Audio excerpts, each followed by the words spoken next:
Well, I must tell you that there are some people saying I'm dead. And I felt I ought to come and say that I've been reincarnated in the same body.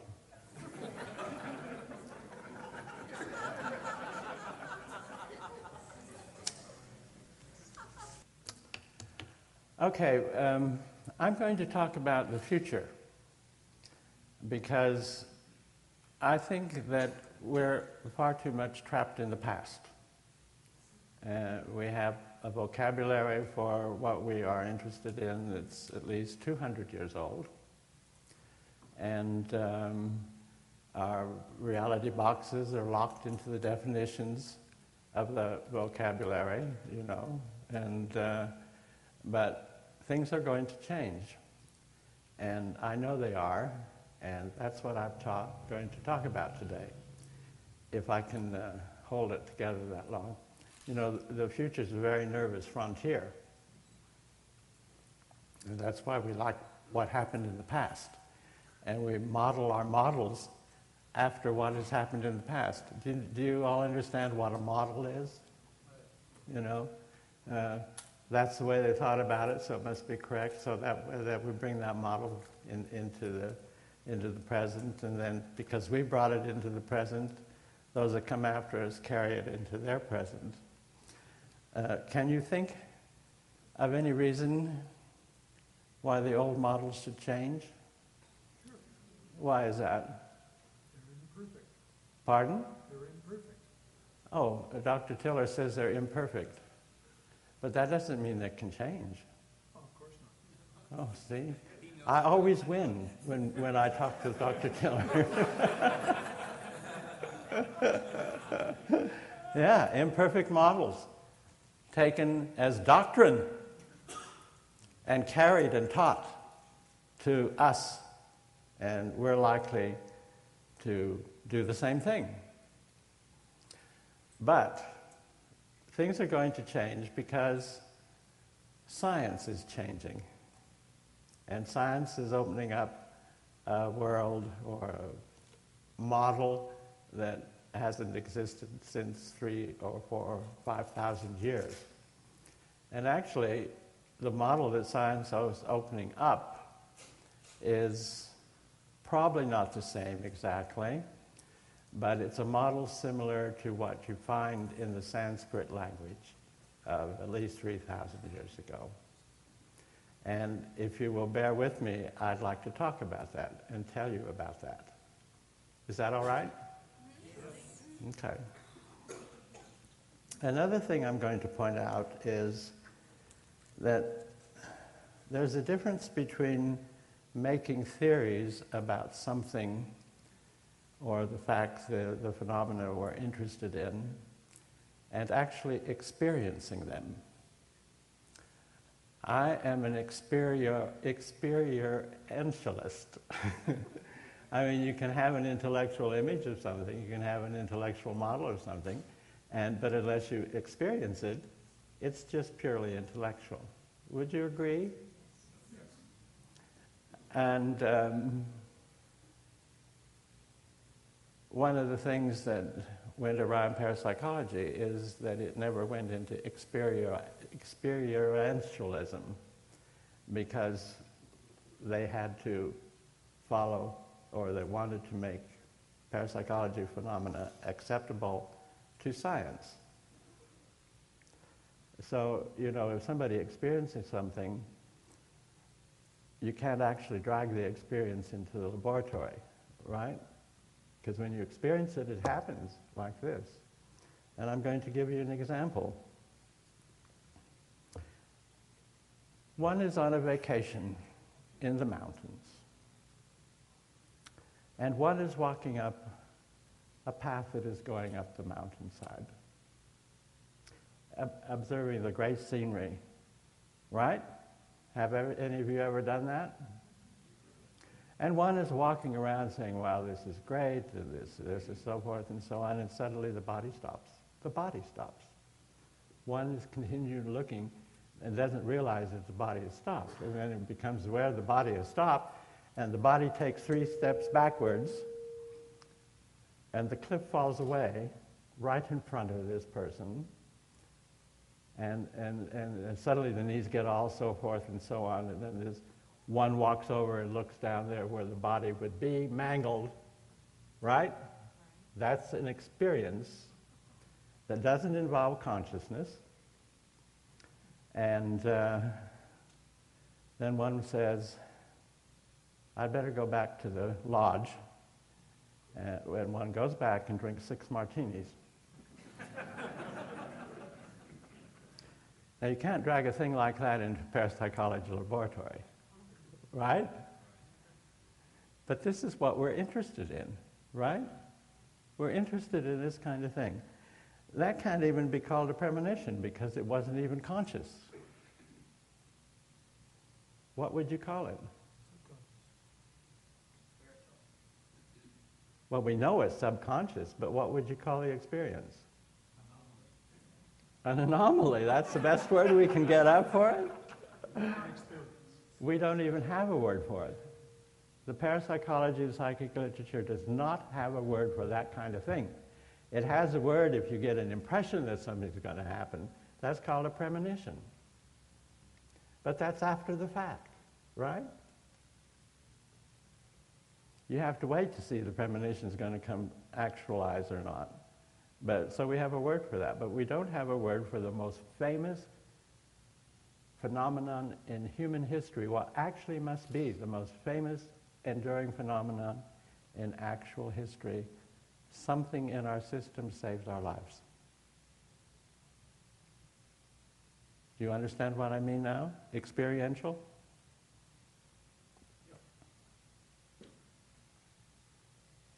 Well, you're not.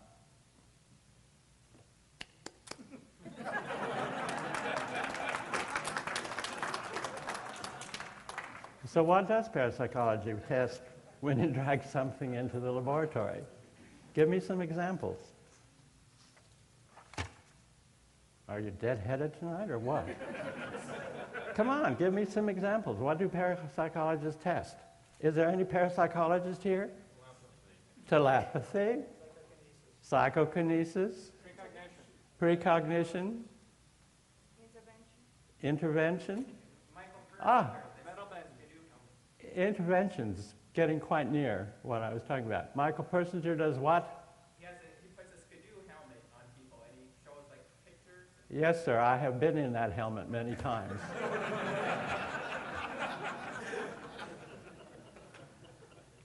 The definition of parapsychology, as found in Parapsychology Sources of Information, published in 1973, says thusly: parapsychology is a modern and more restrictive term for psychical research, the field which uses the scientific method to investigate phenomena for which there appear to be no normal, that is, sensory, explanations. Basically, this refers to phenomena subsumed under the general term psi that refers to the building blocks of telepathy, clairvoyance, precognition, psychokinesis.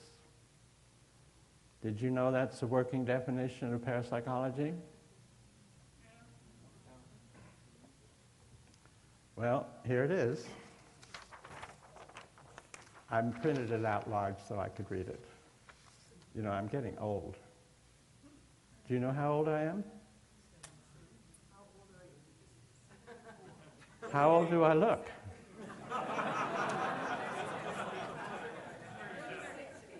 What? About 60. Oh. Hold it up. I've been around for 72 years, this lifetime.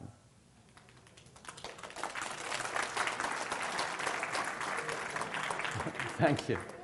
I appreciate it. What's wrong with this definition that I just read you? Pardon? No experiential in it, right? But there's something else that's odd about it. Well, that's one thing, yes. But when they say not normal sensory, there's over 18 or 24 sensories, and that's not even referred to in that. So the definition of sensory is too limiting in that context, isn't it? Answer me, audience. Answer his question. Nobody can answer that? No, we agree with it. Pardon? We agree with it. At least I think the silence means that we're in agreement with what he said. With what I'm saying? And what, yes. Yes. But there's something really odd about it. And you'll never know what it is until I point it out.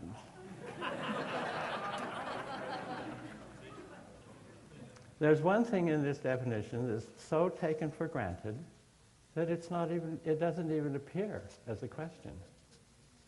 Right?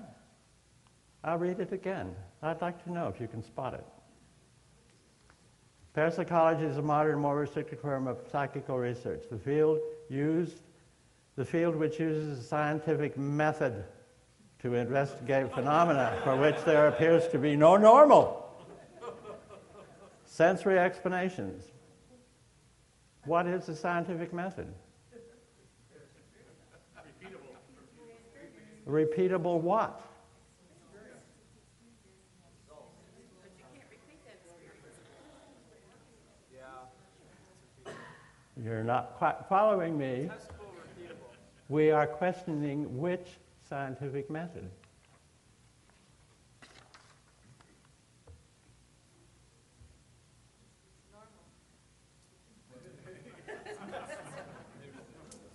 Gotcha. Nobody ever thinks to say, what is this scientific method they're using? Right? Damn right.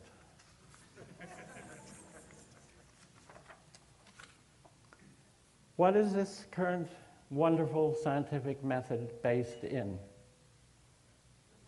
Hypothesis, test, analysis, conclusion.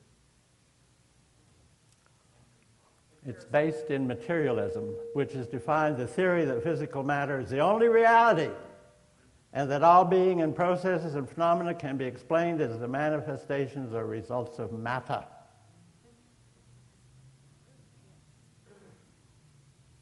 When did that come into being? I know, but I want to know if anybody else knows. 1845. The four guys who got it together and pushed it into chemistry and then into physics were under 24 years old. And they have ruled the materialistic age. Now, the reason I'm focusing on these things here is I'm going to tell you what's happened to the only reality.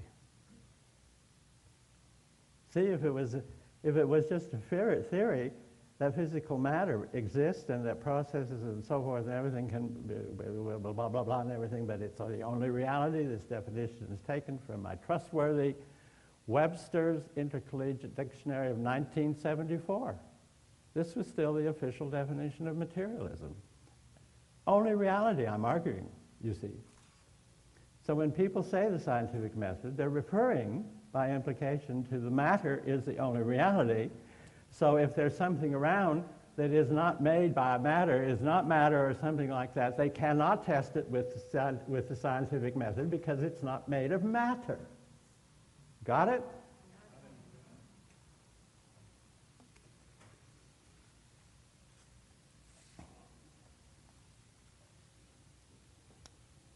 I very seldom prepare notes, but the things I'm going to say are so earth-shaking that I thought I should.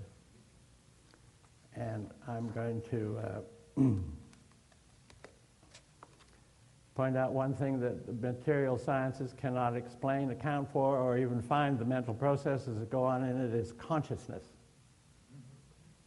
If you can't explain consciousness, you can't explain anything we're interested in. You can explain mercantilism. You can explain atomic bombs. You can explain everything else. But there is no currently existing science of consciousness. Here's a book by this guy named Roger Penrose, who's a very famous physicist in England. It is entitled Shadows of the Mind. It is subtitled The Search for the Missing Science of Consciousness. Parapsychology should, from the get-go, have been interested in the phenomena of consciousness and not in the scientific method. I'm old enough, I'm over the hill now, I don't have to be careful anymore about what I say amongst my peers, so I'm saying it. There's no science of consciousness. How can remote viewing, telepathy, blah, blah, blah, all these things be explained if they're functions of consciousness, and the consciousness of science is still missing in the year 2006? You see why my colleagues found me a little difficult to deal with at times?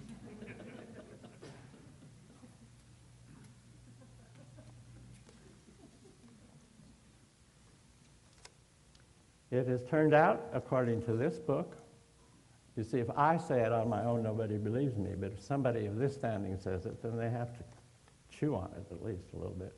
It's turned out that consciousness or science is not explainable as processes or result of matter. This book moans and groans about that for at least 100 pages. It cannot be captured by the quantifiable method. It is not quantifiable as all other aspects of matter.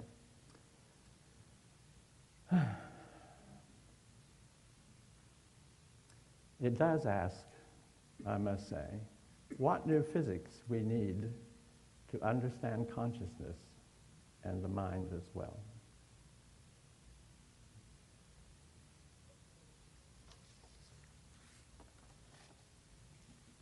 Now, what has happened to the only reality?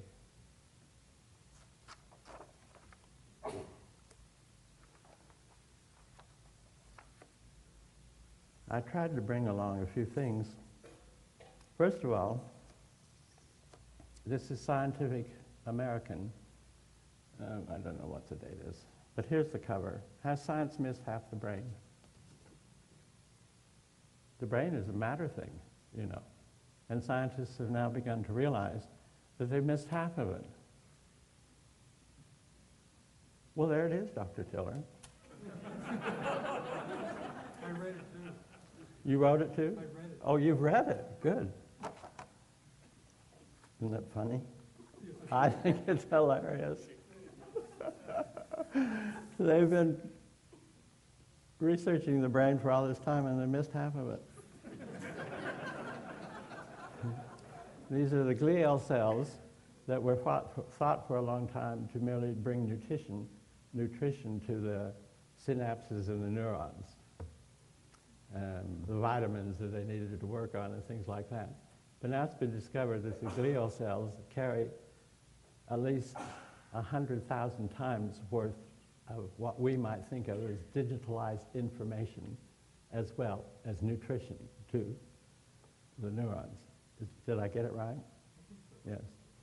Specialty of Dr. Persinger in Canada, who's been locked out of his laboratory because he's gone so far advanced in the materialistic sciences that something had to be done about him. Did you know that? A mini inquisition up there. Laurentian University, right. Are you going to give part of this lecture? Can you read this? Parallel universes. Now, quantum physics says the entire universe might be a hologram. Are you a hologram? Do you know what a hologram is? Tell me. Somebody who shook their head tell what a hologram is. No, it's not. It's interstices of crossing light beams. So, you know, the ancients said we're made of light, everything's made of light anyway. That's what they meant. It's probably a hologram. Since we can pinch our holograms, it might not be too real. New dimensions, multiple dimensions have been theoretically discovered and proposed. See, you can meet yourself in another dimension.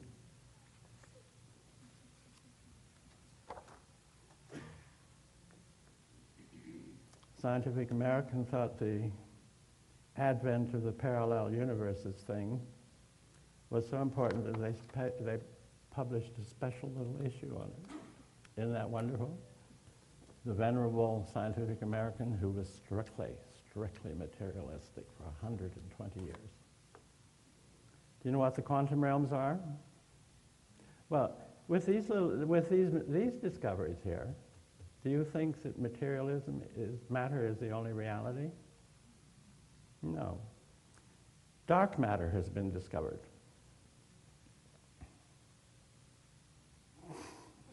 He's winking at me. He's my nemesis, you know. Yeah. Do you know what dark matter is? They do not know that. And would you shut up?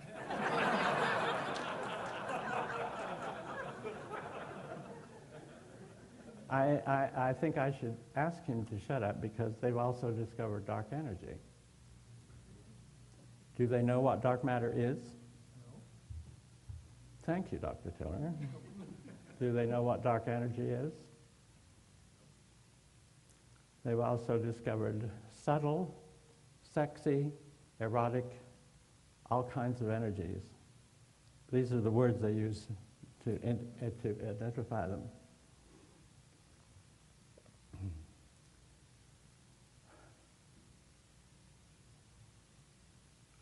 The reason I brought this up is because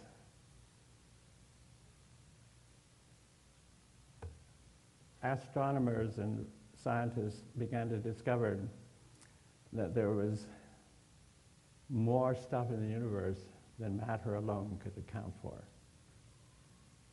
So they've now worked it up.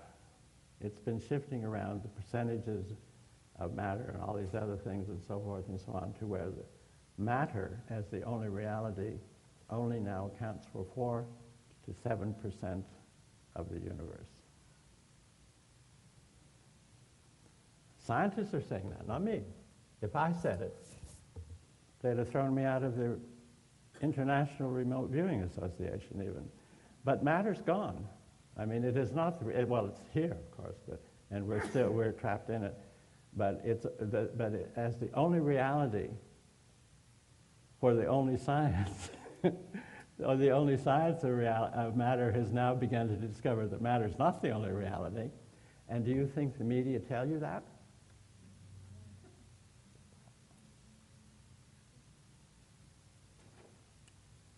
I wish I could see you better. These lights are terrible. So here it is. Physical matter accounts for only something like 4 to 7% of the universe. Now, there's something else really interesting about all this other stuff. Did you ever look up stuff in a dictionary? Did you know it's a perfectly good word? You know, it's meant to identify something that exists, but they don't know what it is, so they can legitimately call it stuff, you know. Who did that? I can see you better.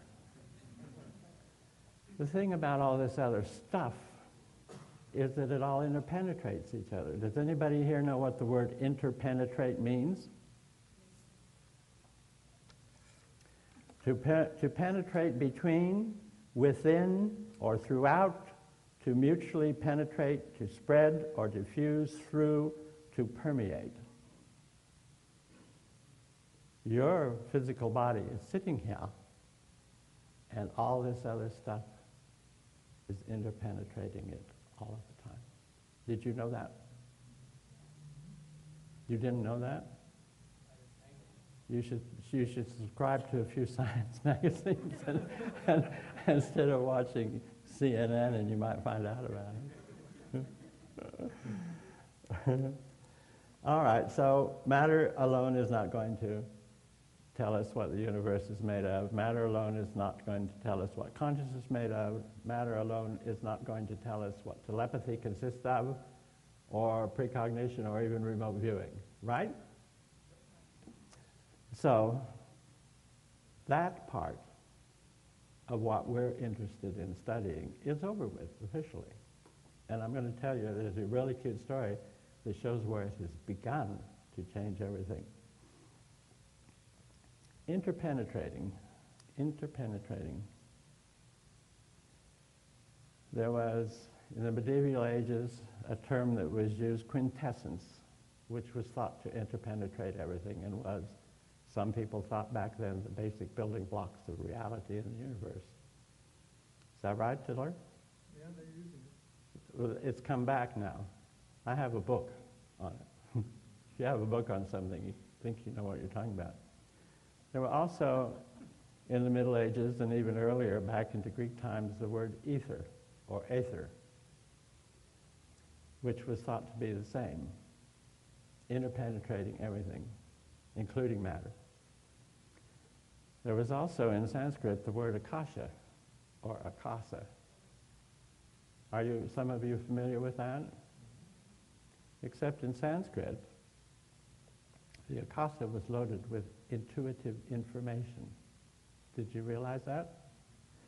That if you could get into the akasa, you could find out anything. Sometimes it was called a perpetual record, the record of everything that had happened or will happen, and so forth and so on. And these terms are drifting back into our postmodern sciences. You see, the modern age was firmly locked into materialism, and now that materialism has been locked down or reduced to 4%, these other things are going to become interesting.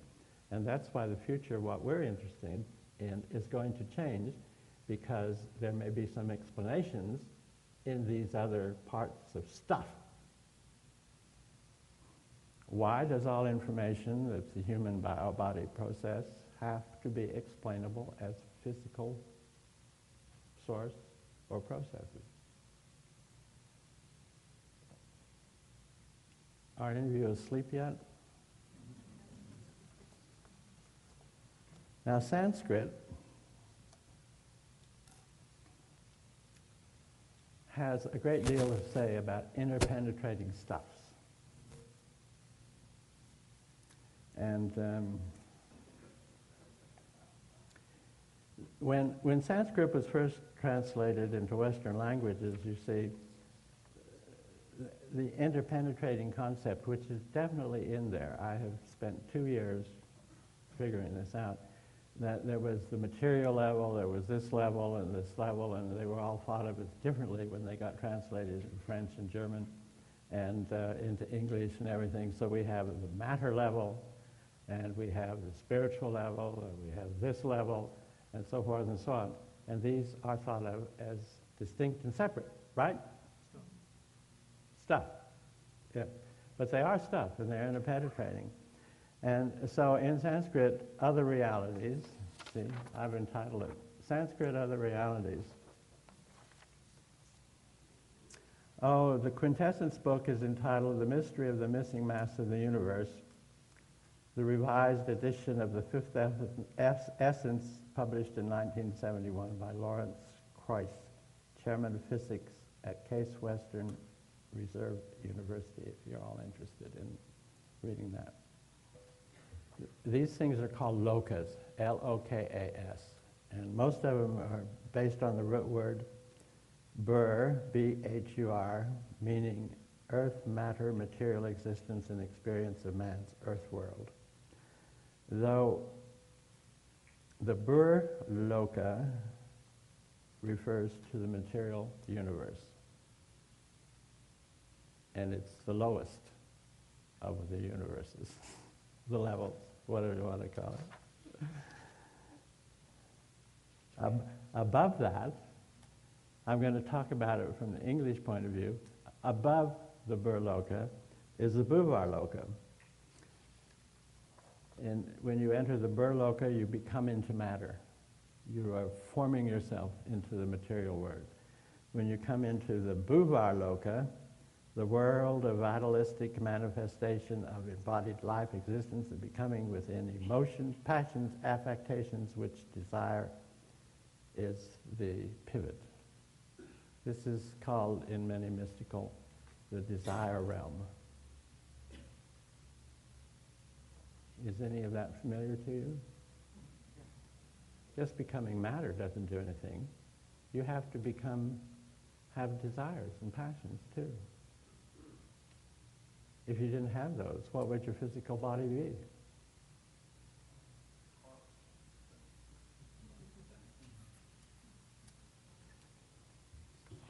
a blob or something like that.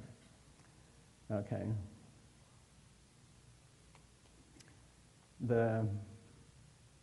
Just between the Bhuvar Loka and the Bur Loka, earth and the desire principle is the realm of the entangled mind.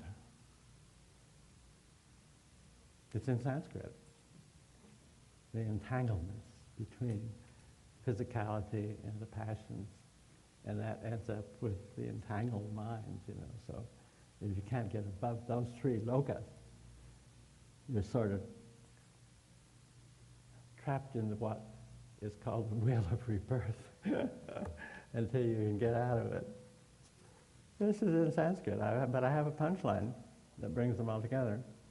Above these three lokas is the Swar Loka, the world of pure light, pure unentangled thought and feeling and becoming within a pure psychic state or plane. Is that sinking in? Matter is entangled with passions and desires or vice versa, so you have entangled things as long as you're focused in that. And the Svarloka is you lift up out of that and you're in the, I'll read it again. You should jump for joy, actually. The world of light, pure unentangled thought and feeling. Have any of you ever gone or experienced that state, condition? Come on, raise your hands. How many haven't experienced it? Well, now, there are half the people here not raising their hands at all. How does one know within oneself if one is there? This is not the question period.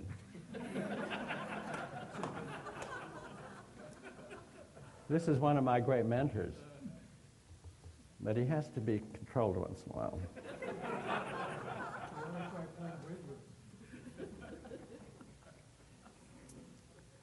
Okay, there are several lokas. The Hindu mystics argue about whether there's 7 or 17. We don't need to go into that. But because I just picked out the ones that we might have a chance of recognizing. Let's see. Okay, I read that one.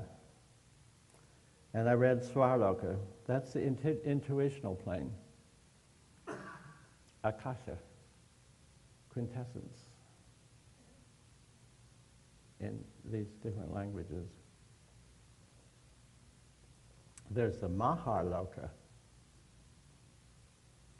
the world. It's described very simply as the realm of vast, V-A-S-T.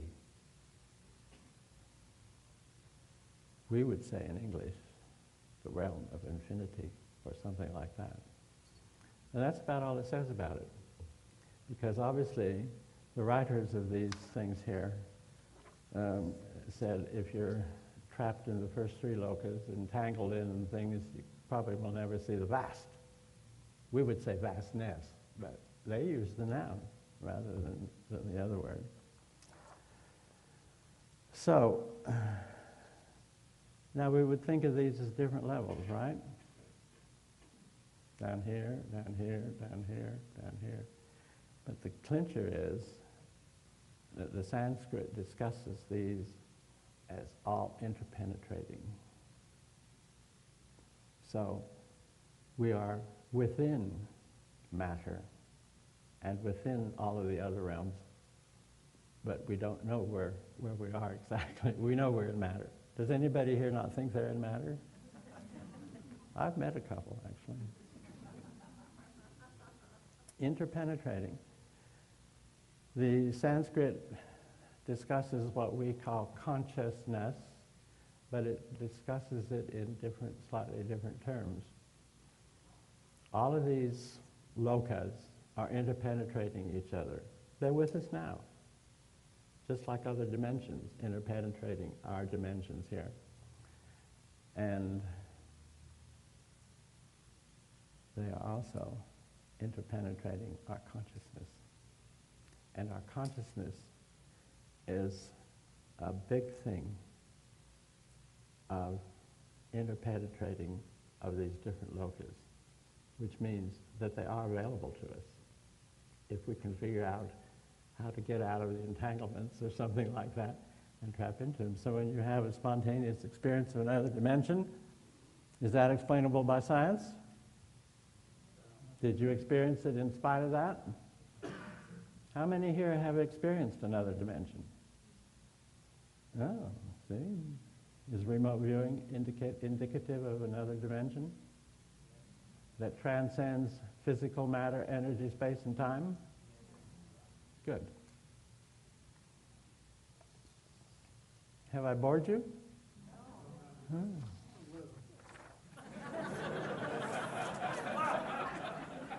This is Dr.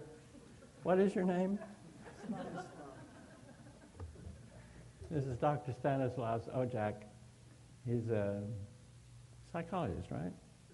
Yes, he is. He's 92, and he's famous in backdoor experimental circles by taking pictures with the lens cap on and getting images on them. Take a bow. Stand up, take a bow. Can you all do that?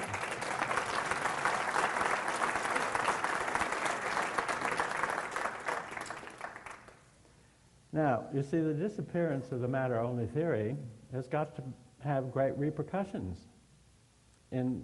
starting now in the future, you know. I mean, they're scratching their head about all these different energies, dark matters, subtle energies, which Dr. Tiller is going to talk to you about tomorrow morning. And so things can't stay the same. You imagine what's going to have to be dumped that was hooked into the matter-only theory? Matter-only reality theory. Can you think of what's going to be dumped? Just an attitude. Just what? An attitude. Oh. I'll let you tell them that tomorrow morning. That's right. Have I made my point about interpenetrating stuff that has most recently been discovered by modern scientists, but which seems to have been known in a very potent language? Have any of you here studied Sanskrit a little bit? What kind of language is it? Do you find it? Well, in what sense do you mean? Is it gorgeous, complex? It's extremely complex. Yes, it's extremely complex. It's There's a lot of different terms describing pretty much the same thing, but with gradations and variations. Yes. Very detailed. You wonder how they ever learned it. Language from light. A language from light? The direct language of light. Ah. Yes. It's a language of consciousness. Thank you. It's based in experiential consciousness, whereas English and all these other things are based in what you were taught, not what you've experienced. Did you know there are two types of gurus?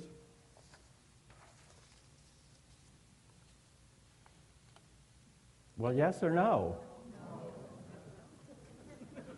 Sit there like rocks.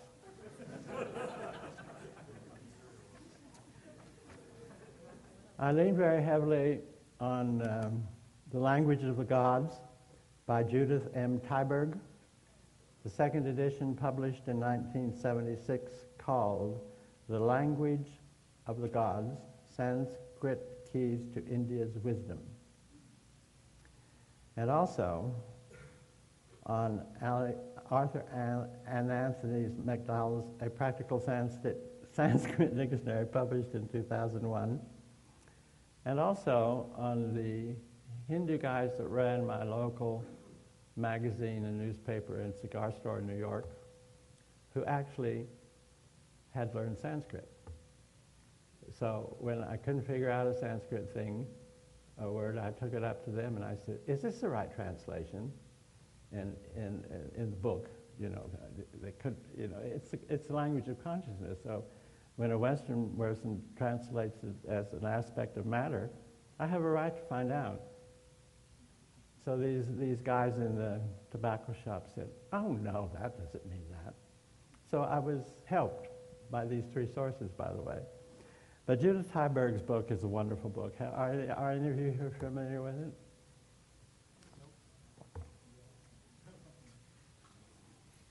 How do you spell Tyberg?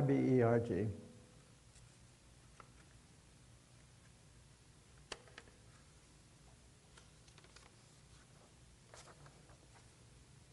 In Tyberg's book, but not only there, guru is translated into English as a teacher, right? Okay.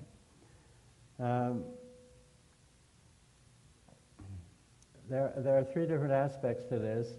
Number one, teachers transfer to their students only the information they are supposed to, while learners receive that information the best they can. This is in the dictionary. Got it? So, you've been taught what you've been taught, and you've learned it the best you can, and the teacher's done the best it can to transfer that information to you. And second, information that conflicts with what is taught and learned is discouraged and not taught. Have any of you ever experienced that? Yep. 3, innate potential capacities that might conflict with what is to be taught, learned, are likewise discouraged, not taught, and not developed into reality. Actuality, rather. Have any of you experienced that? Were you taught remote viewing in grade 1? Why not? Were you taught telepathy in the 3rd grade? Why not? Did you ever wonder why not?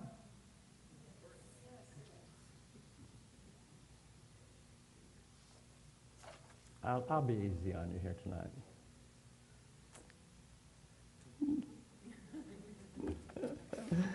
Where's my two gurus here? Okay. Tyberg, and I'm sure she's correct, defines a guru as one who has the capacity to pass on his realizations to those who seek him for wisdom. There may be an outer guru or guide who removes ignorance by the radiant light of his divine wisdom, or the inner guru, self, who is the guide working through the intuitive part of man. Have you ever been worked with intuitively by any of your teachers? Yes, I have. They're good teachers, aren't they? Yeah. Okay, there's one guru that can pass on his realizations of what he's learned, and it falls into the category of a teacher. Are you with me on this? There's a second guru, the inner guru, who is the guide working through the intuitive part of man. That's the 4th loka he's talking about, the intuitional loka, which we call intuition. Do we not? How many of you had intuition experiencing? I have to make sure of the audience, you know.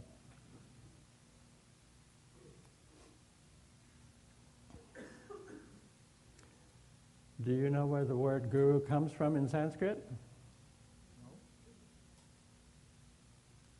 It comes from the root meaning gri, G-R-I, meaning to invoke, to praise.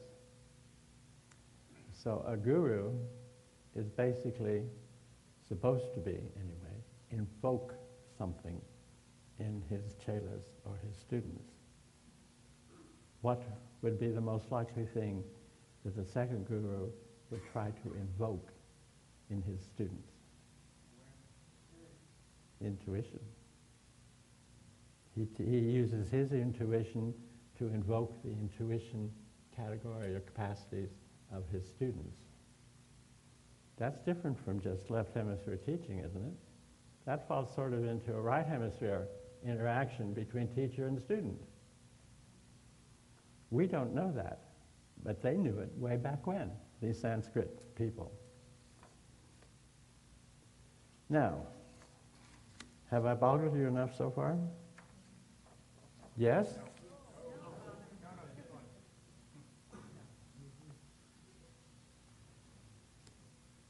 So, invoke means to awaken, right? to bring into existence, to turn on the switch, any of those things here. And it's done by the intuitive interpenetrating part of whatever's interpenetrating it, which is universal, apparently, because it pervades all existence.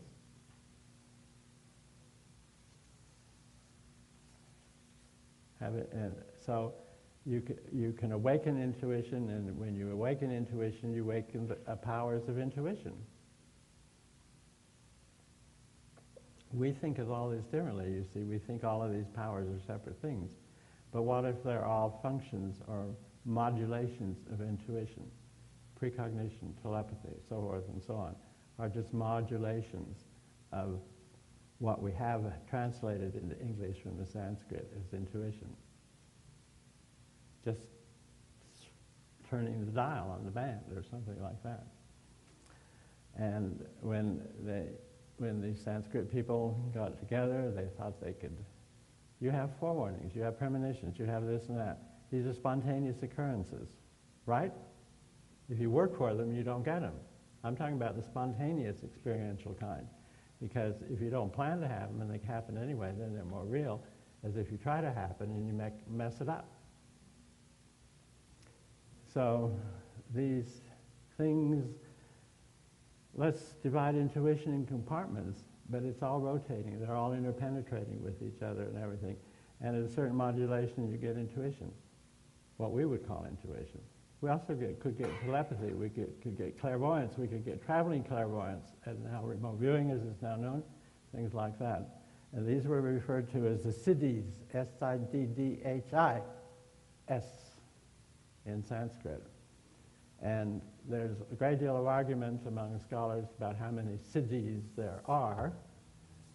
Some say 7, some say 50, and like philosophers like to try to outdo each other all the time. The term Siddhis, translated in English with very good authority for many, well, a few centuries anyway, as an attainment. And I personally believe that's a bad choice of words, because it should be translated a little bit more as becoming in an awakening of some kind on the intuitive levels. Anyhow, they're called attainments in the literature, the act of attaining, the condition of being attained, something attained, and an accomplishment. I shall now pick a few of these cities and taken from the Sutras of Patanjali. Are you all familiar with that? Do you sleep with it under your pillow? Yes. Try. They're all about the cities. It's all about the cities. Siddhis. And he's got X amount of sutras. I forgot how many sutras there are. Tells you how to get out of one of the sutras tells you how to elevate out of the interpenetrating, entangled mind, for instance. Others tell you to do this and how to do this and so forth and so on. And the sutras in Sanskrit mean thread. There's a thread, we can think of it as a thread of consciousness. And there are these little beads on it. And each one is a sutra. It's all part of consciousness. Oh, there are 95 sutras in his book.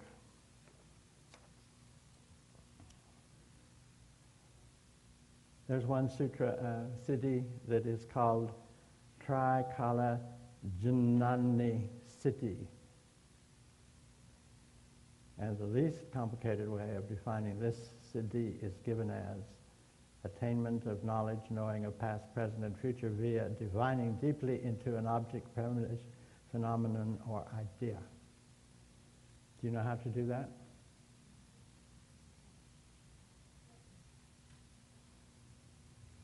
I'm not quite sure I do, but I thought I'd ask you anyway.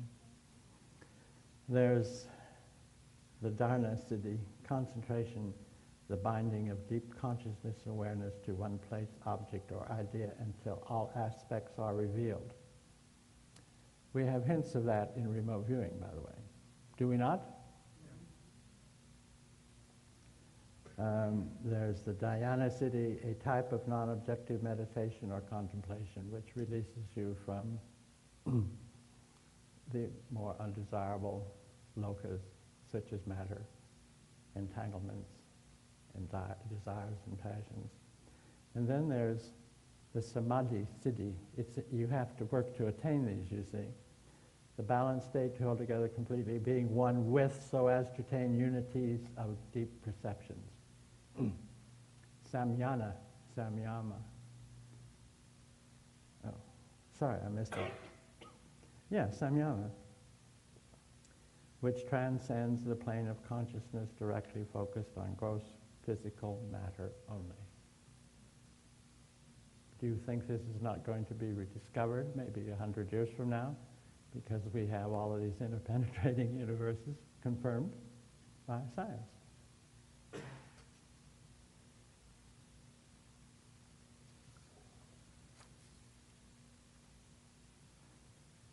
Okay, there are also the cities that reflect Sanskrit knowledge of telepathy, of precognition, of clairvoyance and traveling clairvoyance, which was a term that was replaced simply by clairvoyance, and the traveling part of it got lopped off, and it got to be conceptualized in the recent 30 years as out-of-body travel.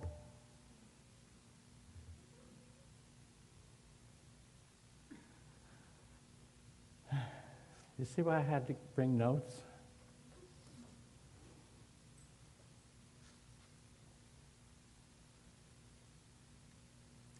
Sutra 3.37 identifies activities which awaken via samyama, spontaneous intuition that functions without conscious reasoning.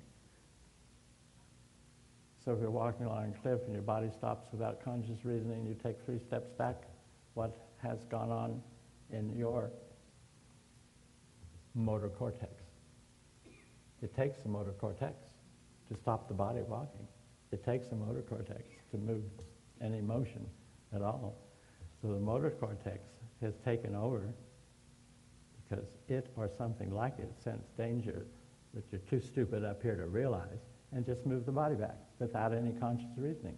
This was known back in Sanskrit times, and I propose that it might have been known back 300,000 years ago when physical life was really tough, and the human species began to develop these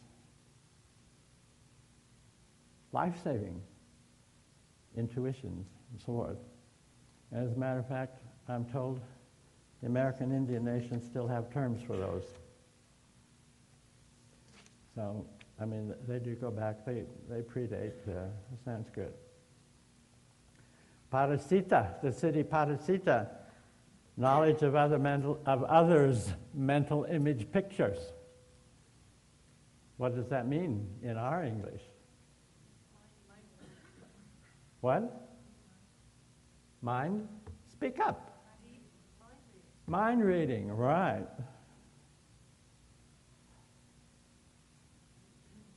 Parasita. The actual whole word is Patya Yasha Parasita Janaman. Is that right? You. I don't blame you.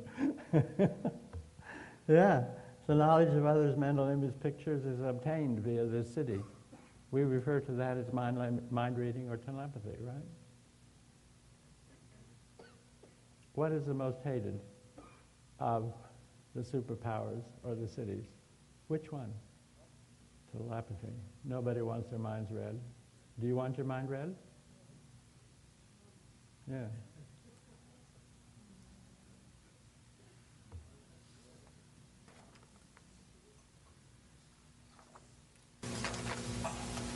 Here's a copy of the New York Times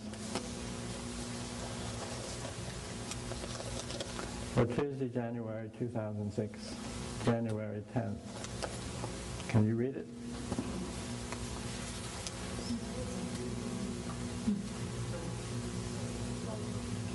cells that can read minds. These cells were discovered in about 1996 by two Italian researchers examining the prefrontal cortex of the brain in macaque monkeys. And they began to notice that macaque monkeys could look at each other and then get mutually excited about something and so forth. And they found the firing cells in the premotor cortex of the brain. The odd thing was that the one monkey who had an intention that the second monkey didn't like was transmitted somehow from the first monkey to the second monkey, or vice versa. But the same cells were firing in both brains, exactly the same patterns. So the premotor cortex was duplicating what was going on, and for that reason they didn't quite call them telepathy yet. They called them mirror neurons. This monkey's premotor cortex was mirroring what was going on here, and then they gave a definition for it. What was being exchanged was the intentions and motives of the first monkey to the second monkey. The mind reading of intentions, I say intentions and motives, yes. There's a reading, I get a little excited over this because this is one of the biggest jokes in history. The reading of another's mind, motivations, and intentions is the formal definition of telepathy. Telepathy is in because these things have been confirmed in humans too. And the definition is the capacity to read others' intentions and motives. And this is the fundamental definition of telepathy. Do you like that? Do you know why this is going to change everything? If these interpenetrating things, it's going to take a while for this to be worked out. But telepathy now has a physical basis that science had denied that it did have. And now that it's a physical basis, in the materialistic science, it makes it a legitimate phenomenon. Who's going to study it? Scientists, using the scientific method. Oh, yeah. I can name you 7 intelligence organizations that are going to be dumping money into telepathy research. Shall we start with our own? The CIA, DIA, the Mossad, MI6, well, MI5 too. Do you think they're going? You see, remote viewing got started because they thought the Soviets had something like this, and Washington finally said, well, we'd better do something about it because if they get ahead of us, then we're going to have a problem. That was the basic funding issue for when remote viewing got started in the 1970s during the Cold War. Now, do you think that a lot of people are going to say, well, let them do it?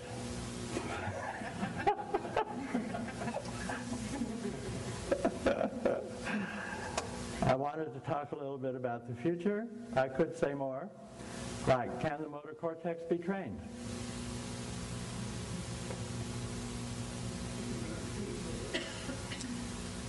I have a nice little thing here. Do you know what the motor cortex is? It's right up here, by the way. The premotor cortex is just in front of it. Do you know what else this is up here? The prime chakra, yes. Which extends through the auras. I'm going to read you a definition of the motor cortex, which you probably haven't ever heard of.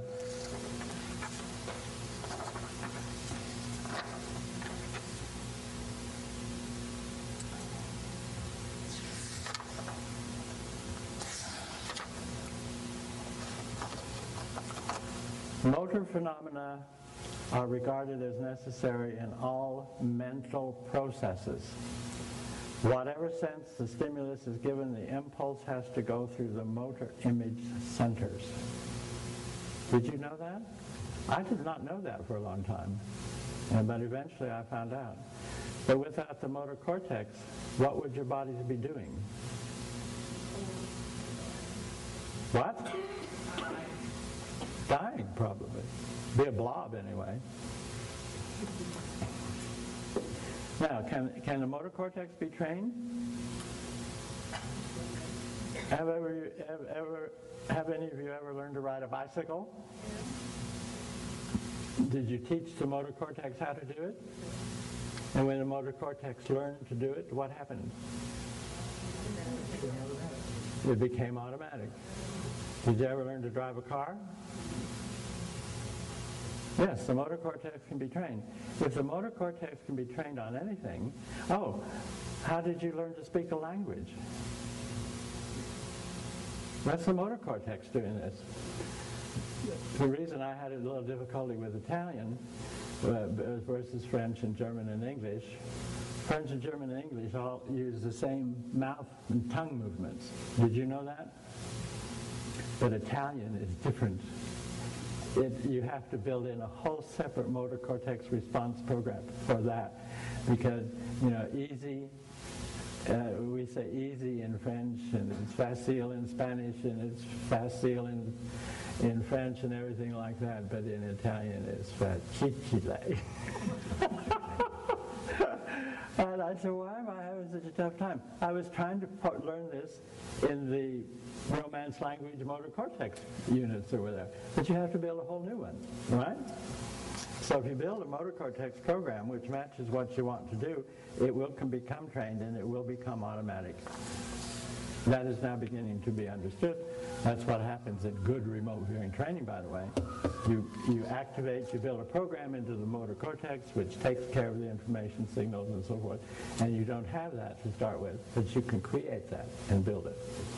Now, do you have some idea why, as this is my 5th swan song and it may be my last, I wanted to tell you a little bit why the future is going to change with respect to all of these things that we've been mutually interested in. I rest my case. Are there questions?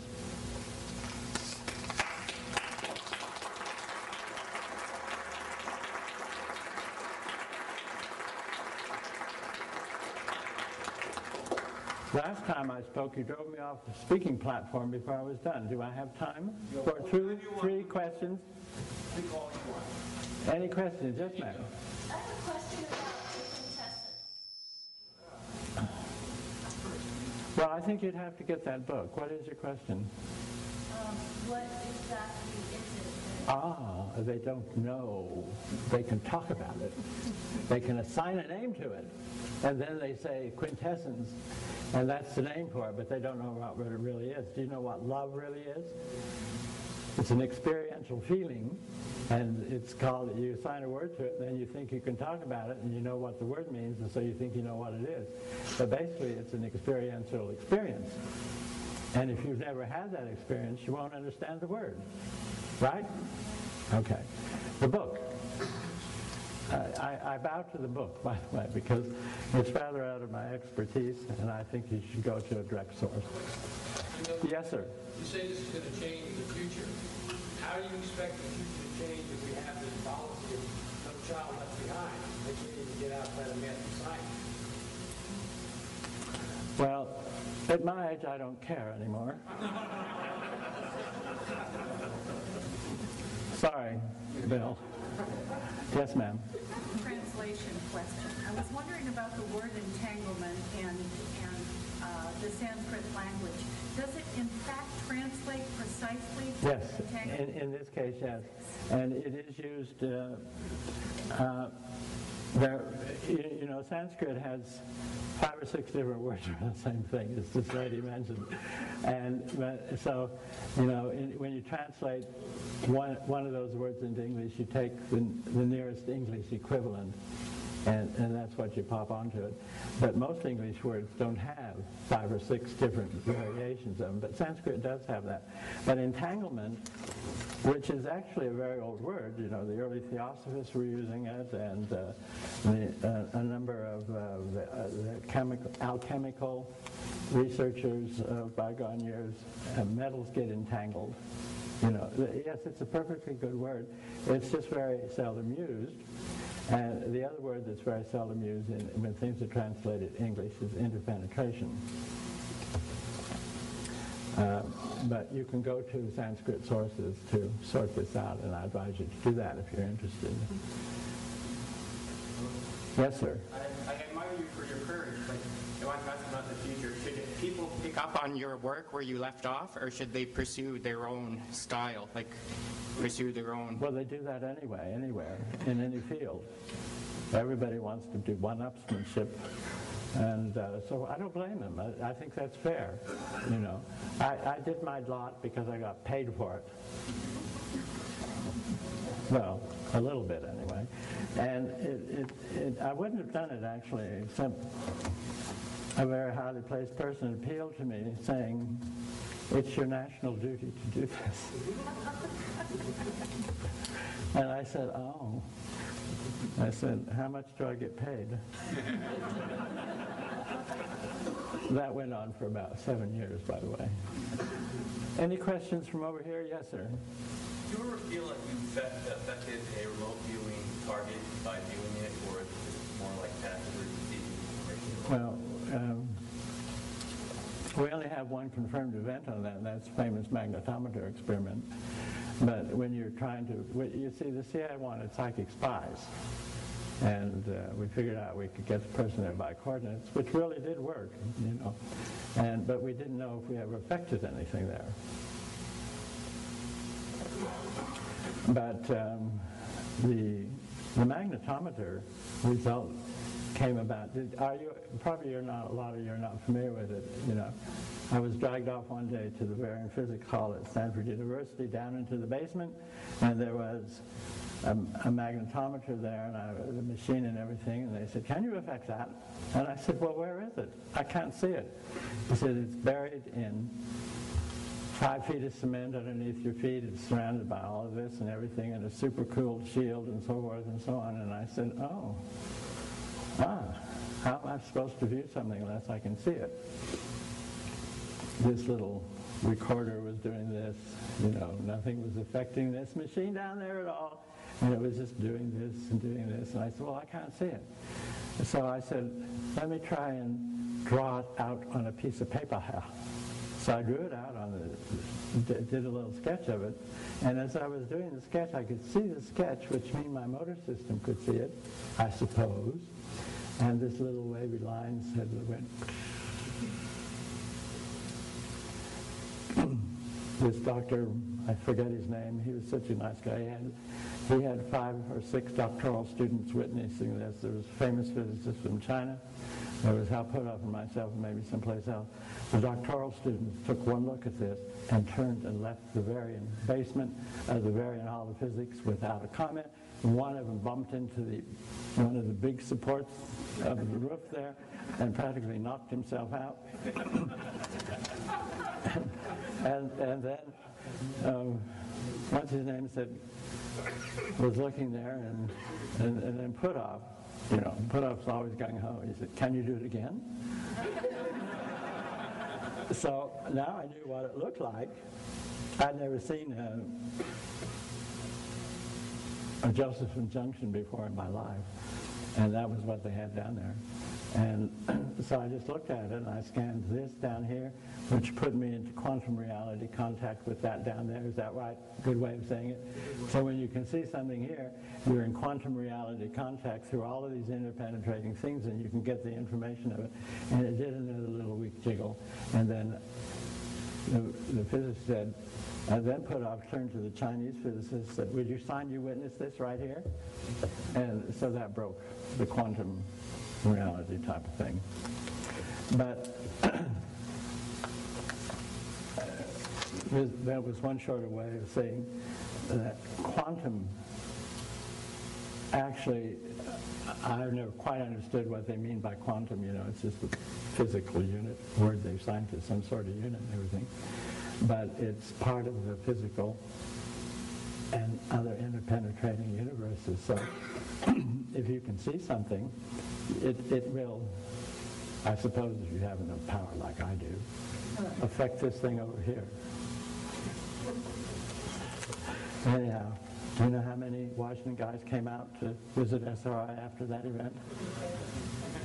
I think they made a plane ferry for it. Any more questions? Yes, ma'am.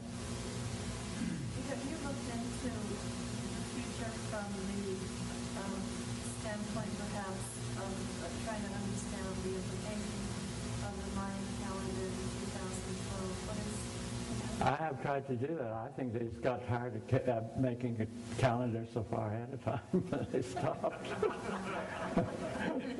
I mean, that was what, 900 AD or something like that. And they were doing this calendar up here, and they said, what the hell? We're up to 2000, and that's 45 generations ahead. You know, is this a waste of time or not? Nothing that I've seen has picked out that year precisely.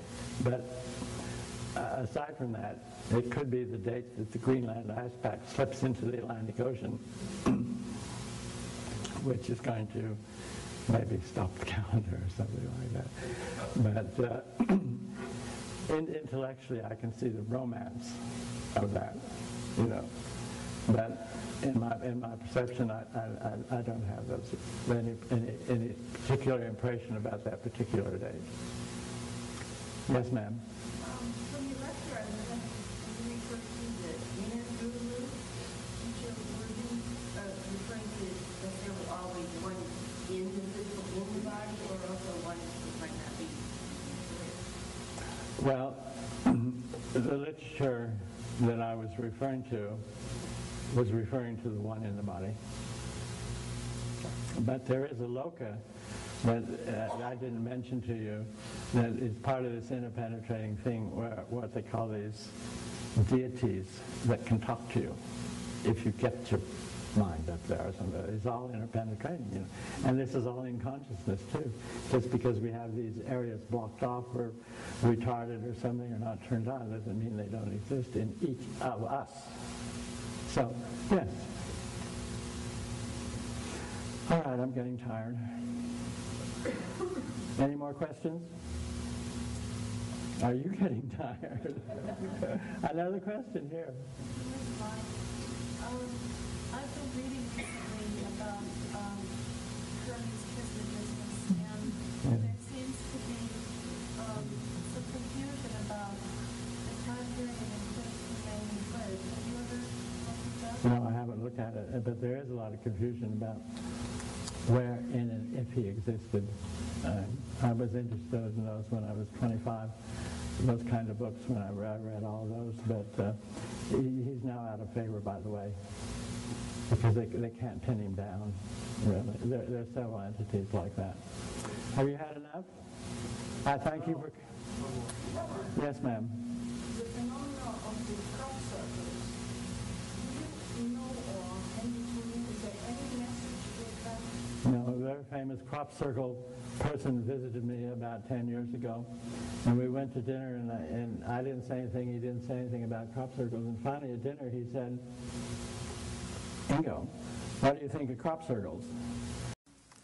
Well, I must tell you that there are some people saying I'm dead, and I felt I ought to come and say that I've been reincarnated in the same body.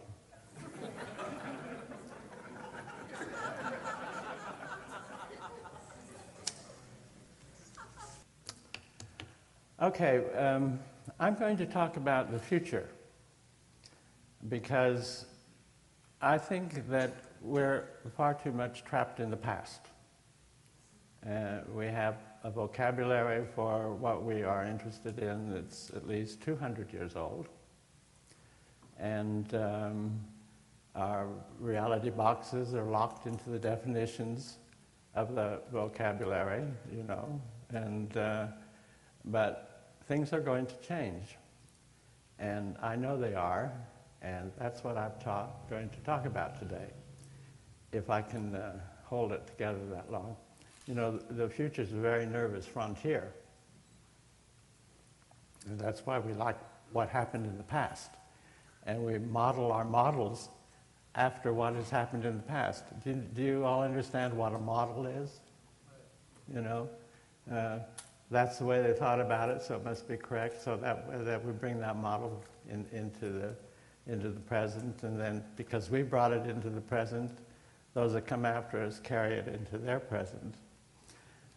Can you think of any reason why the old models should change? Sure. Why is that? They're imperfect. Pardon? They're imperfect. Oh, Dr. Tiller says they're imperfect. But that doesn't mean they can change. Oh, of course not. Oh, see? I always win when I talk to Dr. Tiller. Yeah, imperfect models taken as doctrine and carried and taught to us, and we're likely to do the same thing. But things are going to change because science is changing. And science is opening up a world or a model that hasn't existed since 3,000 or 4,000 or 5,000 years. And actually, the model that science is opening up is probably not the same exactly, but it's a model similar to what you find in the Sanskrit language of at least 3,000 years ago. And if you will bear with me, I'd like to talk about that and tell you about that they're using. Right? Damn right.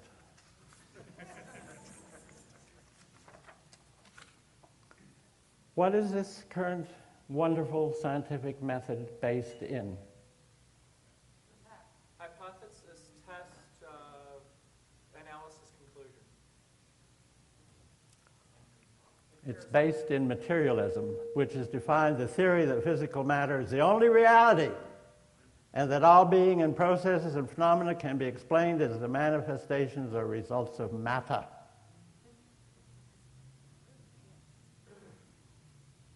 When did that come into being? I know, but I want to know if anybody else knows. 1845. The four guys who got it together and pushed it into chemistry and then into physics were under 24 years old. And they have ruled the materialistic age. Now, the reason I'm focusing on these things here is I'm going to tell you what's happened to the only reality. See, if it was just a theory that physical matter exists and that processes and so forth and everything can be blah, blah, blah, blah, and everything, but it's the only reality. This definition is taken from my trustworthy Webster's Intercollegiate Dictionary of 1974. This was still the official definition of materialism. Only reality, I'm arguing, you see. So when people say the scientific method, they're referring, by implication, to the matter is the only reality. So if there's something around that is not made by matter, is not matter or something like that, they cannot test it with the scientific method because it's not made of matter. Got it?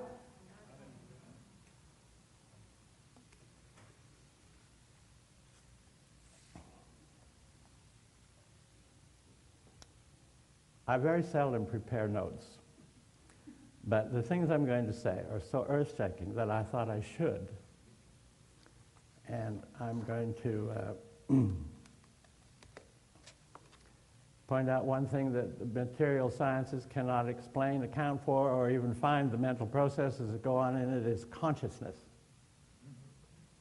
If you can't explain consciousness, you can't explain anything we're interested in. You can explain mercantilism. You can explain atomic bombs. You can explain everything else. But there is no... Well, we know it's subconscious, but what would you call the experience?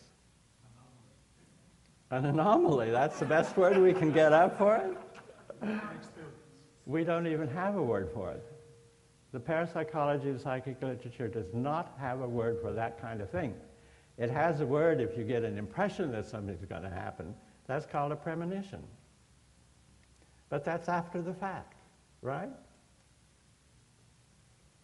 You have to wait to see if the premonition is going to come actualize or not. So we have a word for that, but we don't have a word for the most famous phenomenon in human history, what actually must be the most famous enduring phenomenon in actual history, something in our system saves our lives. Do you understand what I mean now? Experiential?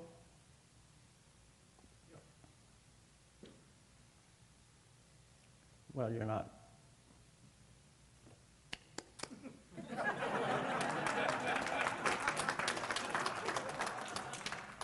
So what does parapsychology test when you drag something into the laboratory? Give me some examples. Are you dead-headed tonight or what? Come on, give me some examples. What do parapsychologists test? Is there any parapsychologist here? Telepathy. Psychokinesis. Precognition. Intervention. Intervention's getting quite near what I was talking about. Michael Persinger does what? He puts a skidoo helmet on people and he shows like pictures. Yes, sir. I have been in that helmet many times.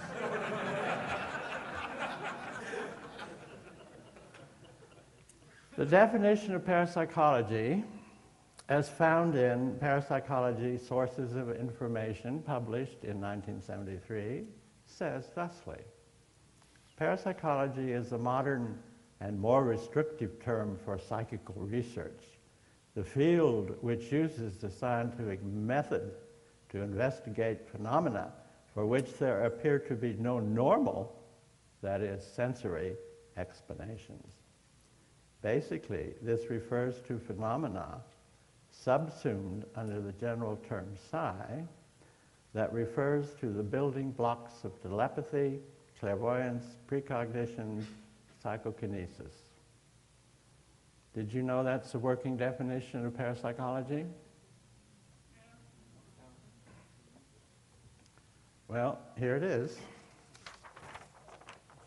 I printed it out large so I could read it. You know, I'm getting old. Do you know how old I am? How old do I look?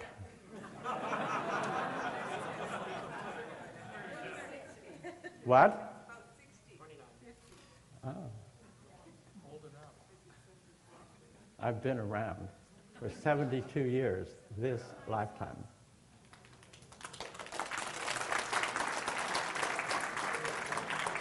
Thank you. I appreciate it. What's wrong with this definition that I just read you? Pardon? No experiential in it, right? But there's something else that's odd about it. Well, that's one thing, yes. But when they say not normal sensory, there's over 18 or 24 sensories, and that's not even referred to in that. So the definition of sensory is too limiting in that context, isn't it? Answer me, audience. Answer his question. Nobody can answer that? No, we agree with it. Pardon? We agree with it. At least I think the silence means that we're in agreement with what you're saying. With what I'm saying? And what, yes. Yes. But there's something really odd about it. And you'll never know what it is until I point it out.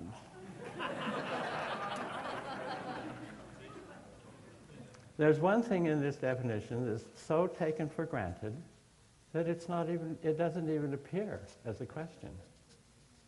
Right? I'll read it again. I'd like to know if you can spot it.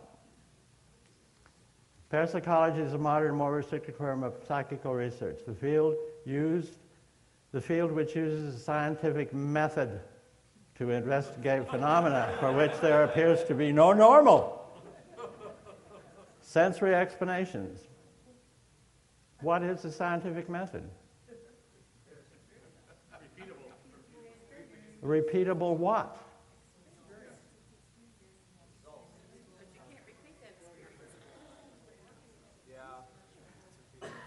You're not quite following me.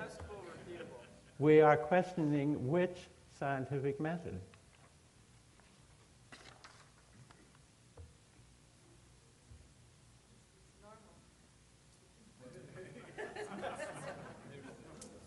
Gotcha, gotcha.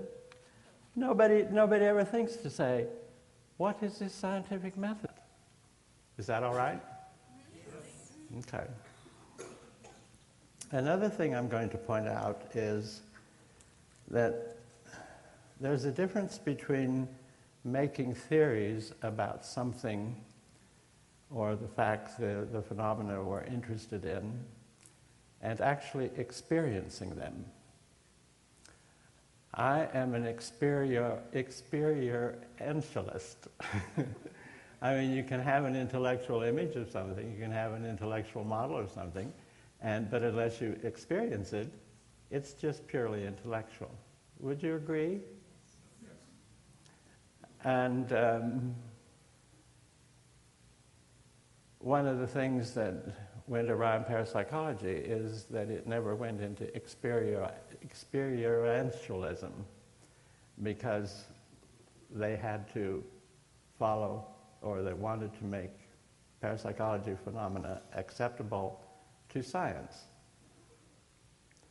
So, if somebody experiences something, you can't actually drag the experience into the laboratory, right? Because when you experience it, it happens like this. And I'm going to give you an example. One is on a vacation in the mountains. And one is walking up a path that is going up the mountainside, observing the great scenery, right? Have any of you ever done that? And one is walking around saying, wow, this is great, and this is so forth and so on, and suddenly the body stops. The body stops. One is continuing looking and doesn't realize that the body has stopped. And then it becomes aware the body has stopped, and the body takes 3 steps backwards, and the cliff falls away right in front of this person, and suddenly the knees get all so forth and so on, and then there's one walks over and looks down there where the body would be, mangled, right?